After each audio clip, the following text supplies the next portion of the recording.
Welcome to Love and Lattes, the podcast designed for women who are ready to stop settling and start living a life full of authentic love, confidence, and real connection. I'm your host, Victoria, the self-love scientist, speaker, and coach, and I'm here to help you reclaim your power, deepen your relationships, and fall unapologetically in love with yourself.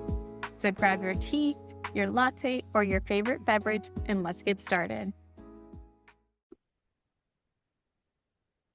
What would it look like for someone to make the switch from self-loathing to self-loving? Well, in today's episode, I am interviewing Jacquie. Jacquie is an accomplished speaker, teacher, and counselor. Her need to excavate her own pain took her on a journey from pain to peace, and she's an expert in emotional trauma, abuse, with over 20 years of speaking and teaching experiences. She inspires us and challenges us to make measurable shifts in our lives and businesses as well. Welcome to the podcast, Jacquie. Oh, thank you so much, Victoria, for inviting me. I'm excited to be here. Me too. And I I absolutely loved our little briefing earlier. Like you and I had some things like talking about this like crazy reality that we're kind of sitting in. It's like, no, we're gonna make the best of this. So what I'd really love to kind of dive in is if you're open to sharing just a little bit about you, and then we're going to kind of dive into the conversation around emotional trauma and how that can really pull us into a wild ride of addiction and abuse. So I'll let you take it from here. Tell us a little bit more. Okay, great. All right. So, of course, I thought I grew up in a normal home. It's not until later do you find out that it's probably anything but normal, but it was my normal. But I definitely grew up at the hands of every kind of abuse known to man, whether it's mental, emotional, physical, and sexual, right? So when you come from that kind of world, you normalize it, but there's nothing normal about any of that. And so to add to that, my parents sent us to Catholic school, which at that time you basically your parents pay to have you abused some more on top of all of that. So, so that's pretty much was my childhood. So of course, addiction and people pleasing and escapism were all going to be the byproducts of all of that. Amazing. Thank you for sharing that about your past. I really appreciate it. And I think you have a really good point though, because when we're exposed to something over and over again, our nervous system adapts, our brains are adapting. And then what do you think was the point where, and if you want to include your own journey with all of this exposure to the abuse and the trauma, did you decide like, you know what, I think I'm going to try this other version of escaping? Yeah, you know what? I don't know that anything was a conscious choice at that point. I think it was living in high alert, right? I lived on defense my whole life, right? It was hypervigilance, always on high alert. Give people what they want, get them off your back, people please, like whatever you got to do, sell your soul, just get them to pick you, love you, include you, that whole thing. So I don't know that there was a strategy to that, but it was more survival mode than anything else. Like you said, our nervous system was on, high alert the whole time. There was nothing regulated or calm or peaceful about that. And at that time, I don't know that I would have wanted that. Even when I first got sober and people talked about peace and serenity and let us love you until you can love yourself, I was like, who are these people? And peace wasn't a priority in my life. Like I didn't even know what peace was to want it as a priority. No, that's a really good point. Especially again, if you're used to this chaos and used to being in that fight or flight, and suddenly it's people are like, just love yourself, just be at peace, just breathe. And I'm like, I haven't breathed in 10 years. I don't know if I can. Exactly. I still thrive in chaos in terms of like work and things like that. Like, I can get a bunch of things going and keep a bunch of balls in the air and stuff like that. It's not my ideal scenario, but because that's my default system, I can thrive in that area. I don't think it's good for my body or my mental health or anything like that. But when that's your normal and your default system, you kind of roll with it. And it can be a superpower in some ways if you learn how to work with it effectively, and that's where self-worth and self-love and self-care come in, which is much later because you don't even know about any of those things because you're just trying to live in survival at the time. And when did that happen for you specifically? Like, how did you know you're like, actually, I can make this work? Make what work? The chaos? Yeah, like you said, like you can kind of, instead of letting it overrun you, it was more like the roles reversed and suddenly you were able to control and it get to a point where peace could be affiliated with your life and your nervous system.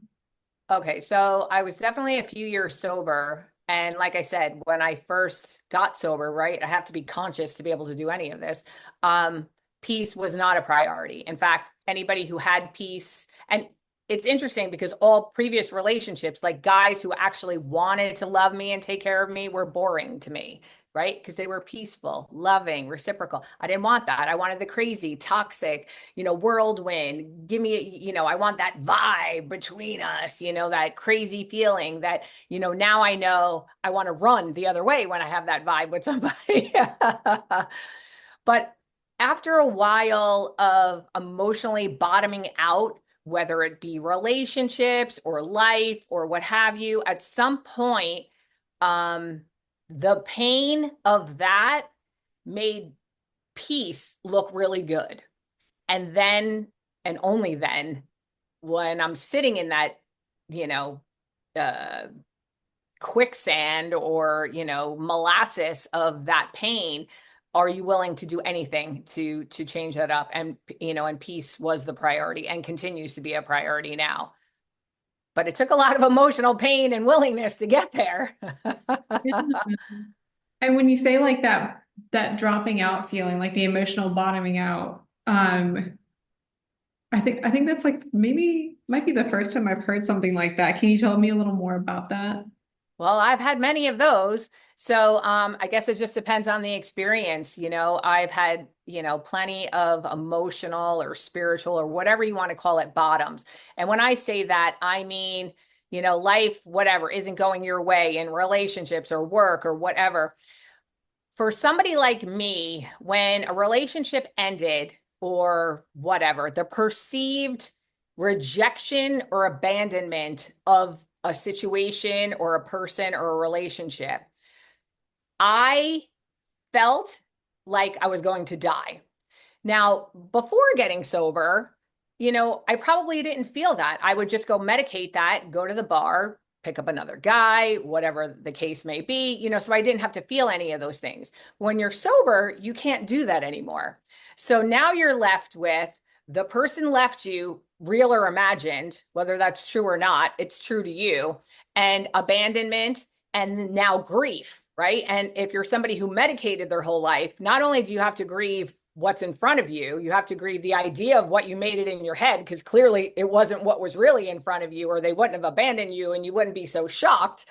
And then you have to grieve every relationship you probably never grieved because you medicated for all those years. So that was probably the first emotional bottom that I had. So all of that cluster F together definitely leveled me until I was like on the floor sobbing in physical, mental, and emotional pain because it literally felt like I was going to die. And of course, people in my life were like, you're overreacting, you're this, you're that, all of that kind of thing. Like, it's not that bad. You'll get over it and blah, blah, blah. It wasn't, I couldn't step my way out of it in AA. I couldn't step my way out of it in Al-Anon. I didn't know what was happening to me. Of course, later on, I found out lots of information and started connecting all of my trauma and all of my dots and all of the things. And now, even now, being a late diagnosed ADHD, now I know that between the trauma and the fact that, I have ADHD, and ADHD has a huge symptom of rejection sensitivity, right? It's RSD is what they call it. And that is what explains me feeling like I'm going to die, where normal people will just be like, all right, I got rejected or I got abandoned, real or imagined. Okay. And they, kind of move through all the stages of grief with that, where somebody like me feels literally like they're going to die. So when you're in that space, you're willing to do anything to not feel that pain. The difference is I couldn't medicate with drugs or alcohol now. So now I have to find ways out that actually work. So like I said, I tried Al-Anon. Al-Anon did help me to learn how to say no and help me with people pleasing and how to follow through on the no and have to, learn how to have some self-respect. Then I started sponsoring an Alateen group, right? These kids. And when these kids started sharing, it was very different than in AA or in Al-Anon. These kids were sharing about that emotional pain that I was feeling in my soul. And I was like, oh my God, these are my people. The difference is I'm supposed to be sponsoring these kids, right? So now I'm like, what's happening with me?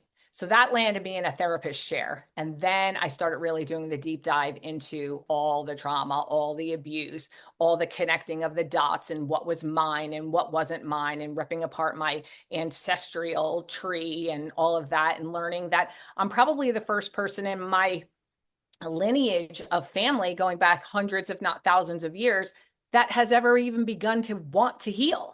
And so that's a big task, that you're basically absorbing all of your DNA from all of those hundreds of years of unhealed stuff. And it's all on your shoulders. And now it's like, okay.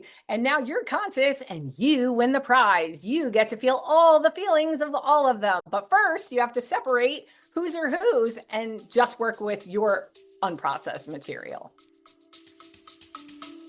We'll be back after a quick break. I've been thinking a lot about patterns lately, especially the ones that show up in our relationships. For a long time, mine looked like overgiving, people pleasing, and convincing myself that if I shrink myself down just a little bit smaller, I would be enough. But knowing a pattern and actually breaking it are two very different things. And trying to untangle that alone can feel overwhelming. That's where therapy can help. Having outside support can help you recognize your patterns without judgment and make choices that actually support you. And that's why I'm grateful for today's sponsor, BetterHelp. BetterHelp makes therapy more accessible by connecting you with a licensed therapist online so you can get the right support in a way that fits your life and your schedule. Love and Latte listeners can get 10% off their first month of therapy by going to betterhelp.com/love and lattes, or by clicking the link in today's episode description. Breaking cycles isn't about fixing yourself. It's about learning to love yourself differently. No, that is, I know, now I know exactly where you were coming from. I was like, okay. And you're right that we've been able to determine that we're carrying so much for hundreds and hundreds of years, and to be the person that finally breaks like that those common traumas or abuses. I think for myself, I remember laying in my house and it was like all of this like noise in my head. Like, I was in the perfect marriage, like had the house and the dogs and trying for a baby, and then just feeling like I could just like explode. Right. And it was making that decision to leave something that was actually trapping me, on the inside. So I feel like myself and others can relate to what you were experiencing the first time you had that bottom out. And I'm so excited that you get to be the one who has broken that those patterns. And that is a lot of work. It literally kicks your ass and it will continue to kick our asses, for the long term. So with that and that experience in itself, and as you said, you've had many, what are some ways, or how have you been able to kind of pivot those experiences where it's like, nope, this is, in my control now? Or like you said, you kind of pulled apart, the traumas and whose emotions were whose. And how do you know when it really belongs to you though? How did you know that? Okay, so all right, so while you're working with enmeshment, right? So enmeshment is like, everybody's in each other's business, and it could be with a friend group, it could be in my AA group, it could be my family. Family is where I had to start, right? Because if I'm enmeshed and codependent in your life, then I'm definitely started out in my life someplace, right? So I got to start at the root. So the root's going to be my family, my DNA, and start from there. So when I start looking at, like if I'm willing to look at my stuff, that's great. So if I start feeling my feelings and all of a sudden this rage comes up and I'm like, okay, well, whose rage is that? you know? And then I start sifting through, and a lot of that rage was my dad's and a lot of it was my mom's. And it's like, okay, that goes to that pile, just like when you're cleaning out a closet, that goes to that pile, that goes to that pile, and this stays with me. Do I want to look at my rage? No, I do not. But it's a lot easier to look at your own rage when you give back the rage to the people who were unable to process that material. So they use you as a placeholder for that, which isn't fun, but that's what parents do who are unable to deal with their own material. They have to put it someplace. And usually the kids are the dumping ground for that, so we absorb all of that unprocessed material. So so first giving back the rage was a big one, right? Because I had a lot of rage bubbling up. And when you're a people pleaser, you can't show rage. You got to show that, oh, everything's awesome. And what can I do for you? Because I need you to love me, and so you can't show rage. You can get home and show rage, and it comes out sideways and passive aggressive, whatever, until you blow up like a volcano. And I'm a fiery Leo. So it doesn't take much to be a powder keg moment in the rage department. But when you give back the people their rage and you're left with your own, you have a manageable amount of rage now left to work with, right? I can deal with my rage. I do in therapy anger work, right? So anger work consists of, they had a plastic bat that looks like a wiffle ball, but it's flat on one side, and you basically beat the crap out of the couch, but it's like over your head, getting it out of your body. It's more somatic healing while you're doing that. And as you're doing it, it kind of feels like, this is kooky, this is hokey, this isn't going to work. Why am I doing this? Like, this is all the crazy stuff going on in my head as I'm doing it, but I'm listening to my therapist and I'm just doing it, la, la, la. And she's like, you give them back their rage, you give them back their anger, you give them back their pain. It's not yours to carry, And as she's fueling that with me, I'm like, yeah, yeah, yeah. And so I'm getting it out and I'm giving them back their stuff and I'm left with mine. And by the time you're done with a session like that, you're basically sobbing, right? Because what is rage? It's sadness underneath, it's protection of that little girl underneath, right? So by the time you're left with giving them back all of their stuff and you're feeling all of your rage as it's coming out, you are left just sitting there sobbing, taking care of that little one inside of you. And when you're done, and it's not just one session. I would love to say it's a one and done session when I was doing that, but I had a lot of rage, like I said, hundreds of years don't get done in one session.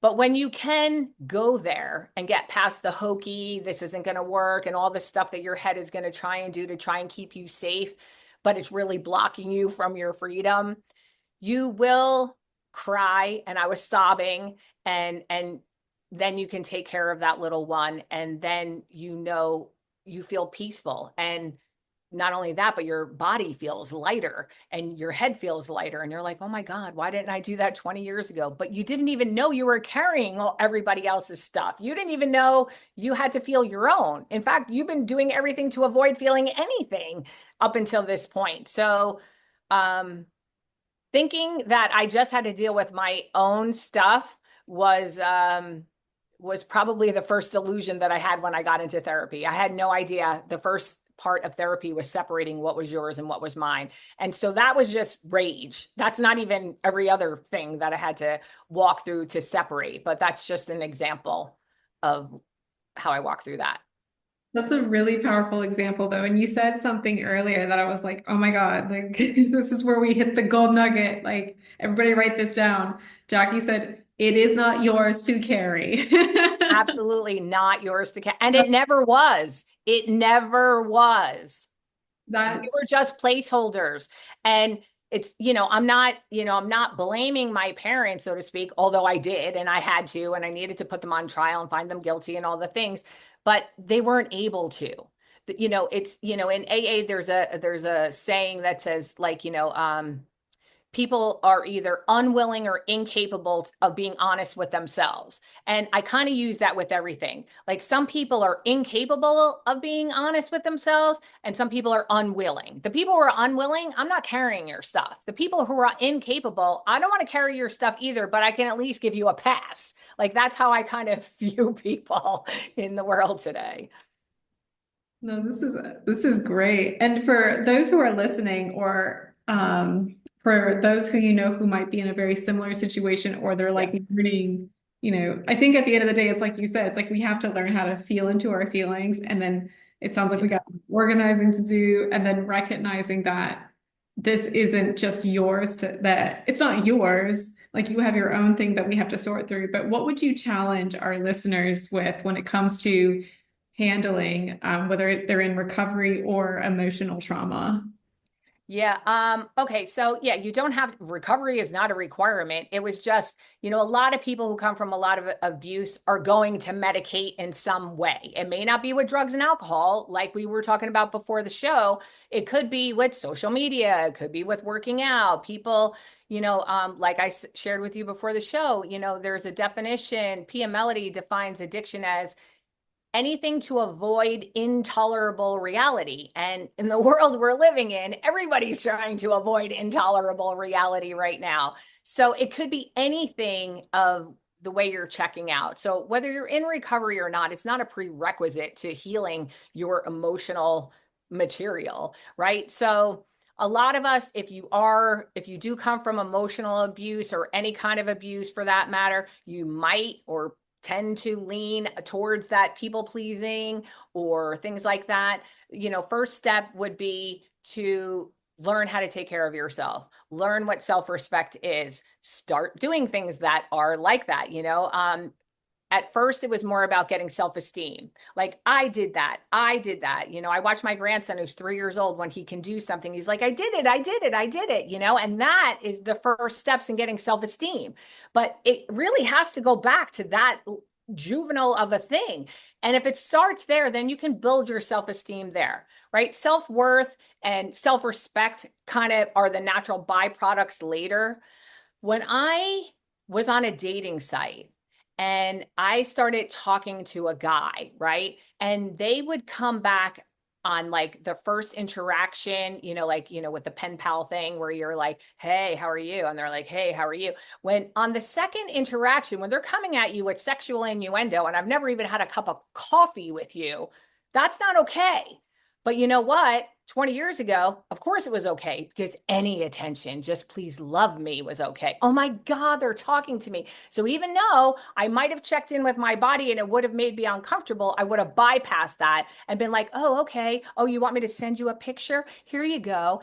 But now, because I'm taking care of myself and I'm valuing myself now, I'm putting value on my own being, that I am worth being on this planet, whether I ever do anything for you or not. I am supposed to be here. I was put here for a reason, and I don't need to,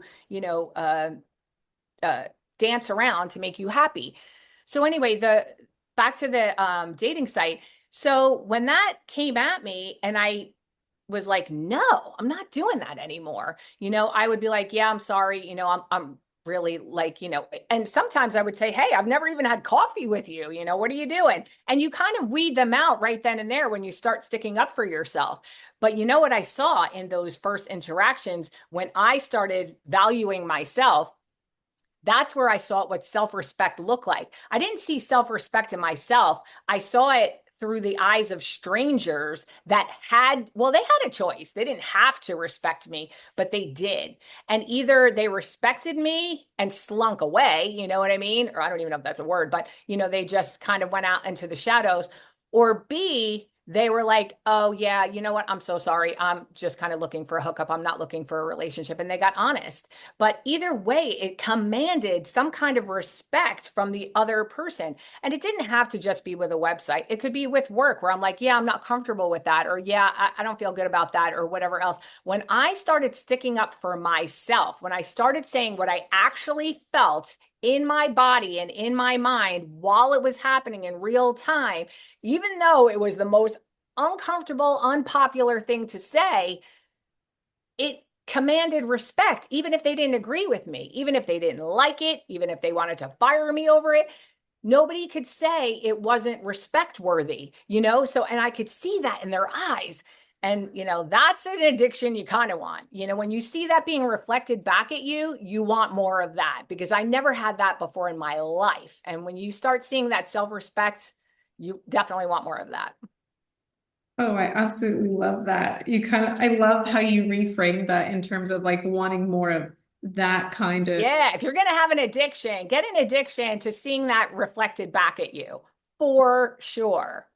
Amazing. This was such a great conversation, Jacquie. Thank you so much for sharing your story, and also like literally like your energy and transparency is so refreshing, especially like again at the beginning we're like, yeah, this is a reality. We're trying to do our best, but damn. So thank you again for being on Love and Lattes. It was truly an honor. Same. Thank you so much for the invite. You're awesome.